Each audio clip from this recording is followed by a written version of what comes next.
Hello दोस्तों। आज हम एक्सप्लेन करने जा रहे हैं ऑर्फन मूवी को, जो 2009 में रिलीज हुई थी। ये कहानी एक ऐसी लड़की की जो साइको किलर है। वो अपनी आवाज़ बुझाने के बाद लोगों को जान से मार देती है। पर उससे पहले आप लोग सब्सक्राइब नहीं करते, जाओ जल्दी से कर दो। फिर मूवी स्टार्ट करते हैं। मूवी स्टार्ट होती है और हमें एक कपल जॉन और कैट को दिखाते हैं, और इनके 2 बच्चे भी हैं, डैनियल और मैक्स। मैक्स बोल और सुन नहीं सकता। कैट बहुत दुखी रहती थी क्योंकि उसकी एक और बेटी होने वाली थी, पर वो जन्म होते ही मर जाती है। और इसी बात की वजह से कैट डिप्रेस्ड हो चुकी है और उसे फिजियोथेरेपिस्ट ज्वाइन करना पड़ा। और एक दिन कैट और जॉन एक बच्ची को अडॉप्ट करने की सोचते हैं, और वो जाकर एक ऑर्फनेज से एक एस्थर नाम की लड़की को अडॉप्ट कर लेती हैं। कैट एस्थर को अडॉप्ट करके बहुत खुश थी। मैक्स और एस्थर की भी दोस्ती बहुत अच्छे से हो जाती है, पर डैनियल एस्थर को बिल्कुल पसंद नहीं करता।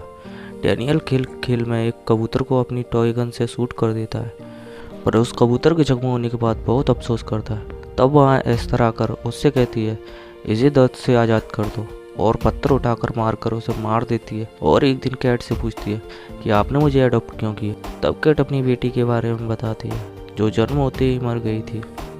और एक फूल का पेड़ दिखाकर कहती है, मैंने उसकी राख इसमें डाली है और ये मेरी बेटी की तरह है।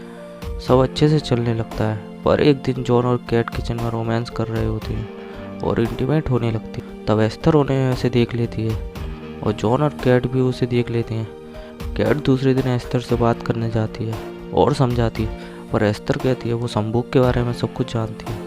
और कैट सोच में पड़ जाती है कि एक 9 साल की लड़की ये सब कैसे जानती है। वो जॉन को जाकर ये बात बताती है। जॉन उसकी बातों को लाइटली लेकर इग्नोर कर देता है, पर कैट को कुछ गड़बड़ लगती है। और एक दिन एस्थर स्कूल के बाहर एक लड़की को झूले से गिरा देती है, उसके पैर में फ्रैक्चर हो जाता है। एस्थर सिर्फ जॉन के सामने अच्छा बनने की नाटक करती है। ऐसा करने का कारण हमें आगे पता चलेगा। कैट और जॉन के बीच अक्सर एस्थर को लेकर लड़ाइयाँ होने लगती है। जॉन उसे बच्ची समझकर हमेशा कैट को गलत ठहराता है और उन दोनों की बीच दूरियां बढ़ जाती हैं। और ये देखकर एस्थर बहुत खुश होती है। कैट को शक होने लगता है और वो एस्थर की सारी डिटेल्स निकालने लगती है और ऑर्फनेज कॉल करके सिस्टर एस्थर के पास्ट की डिटेल पूछती है और ना पता होने पर कॉल करके बताने को बोलती है। अगले दिन सिस्टर आकर कैट को बताती है कि जहाँ से एस्थर थी वहाँ कुछ अनहोनी घटनाएं हुई हैं और सब मर गए, बस एस्थर के अलावा। और हर जगह एक भी इंसान पकड़ा नहीं गया जिसने ये किया हो। और वो वापस जाने वाली होती हैं। तभी एस्थर मैक्स को लेकर रोड पर जाती है और वो सिस्टर की गाड़ी के आगे मैक्स को धक्का दे देती है। सिस्टर जैसे ही गाड़ी से बाहर आती हैं, वो उन्हें मार दे और उनकी लाश को किनारे फेंक देती है। और ये सब मैक्स देखकर डर जाती है। एस्थर मैक्स को डराकर शांत रहने को कहती है और मर्डर वेपन को डैनियल के ट्री हाउस में छुपा देती है। डैनियल को पता चल जाता है, तब वो डैनियल को भी डराती है और शांत रहने को कहती है।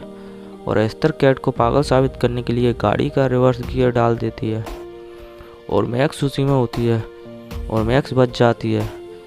उसके बाद जॉन और कैट की लड़ाई होती है और कैट एस्थर पर इल्ज़ाम लगाती है, पर जॉन एस्थर की साइड लेता है और कैट के अल्कोहल पीने का इसको दोषी मानता है। उसके बाद एस्थर उसी फूल के पेड़ से फूल तोड़कर लाकर कैट को देती है और सॉरी कहने का नाटक करती है। कैट ये देखकर रोने लगती है और चिल्लाने लगती है कि तुमने ऐसा क्यों किया, पर एस्थर अनजान बनने का नाटक करती है। जॉन उसे रोक लेता है और एस्थर रात में जाकर अपना हाथ एक मशीन में फंसाकर तोड़ लेती है और फिर सारा इल्ज़ाम कैट पर लगा देती है। और अब जॉन पूरी तरह से कैट के खिलाफ हो चुका है। कैट इधर अपनी छानबीन में लग जाती है और उसे एस्थर की बुक में कुछ लोगों की फ़ोटो मिलती है जिससे उसे कुछ सबूत मिलते हैं। तब वो एक ऑर्फनेज में कॉल करके बात करती है।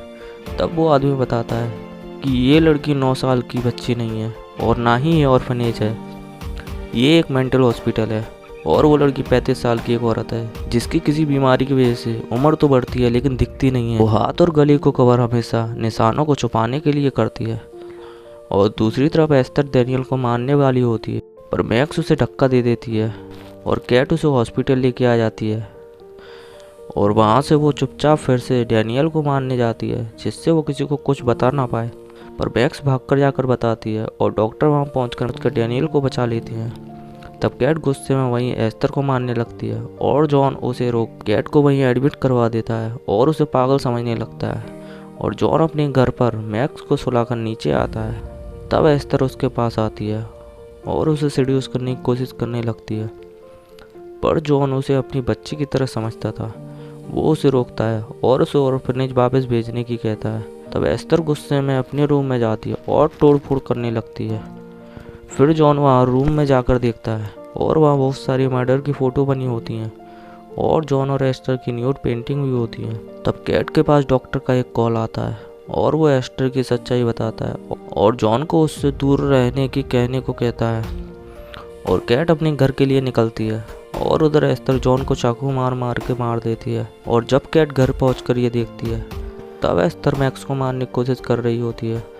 तब कैट उस पर हमला कर देती है और कैट सोचती है वो मर चुकी है और वो मैक्स को लेकर बाहर आ जाती है। तब एस्थर कैट पर हमला कर देती है और वो दोनों पानी में गिर जाते हैं और कैट बाहर आती है। और जैसे ही एस्थर बाहर आने वाली होती है कैट उसे लात मारकर उसकी गर्दन तोड़ देती है और वो पानी के अंदर ही डूब जाती है और मर जाती है। और यहाँ एक साइको किलर की मौत हो जाती है। अब जल्दी से चैनल सब्सक्राइब कर लीजिए, मैं ऐसी ही और वीडियो लाऊं और मैं कल आपके लिए एक बेहतरीन एनिमेटेड मूवी लाने वाला हूँ।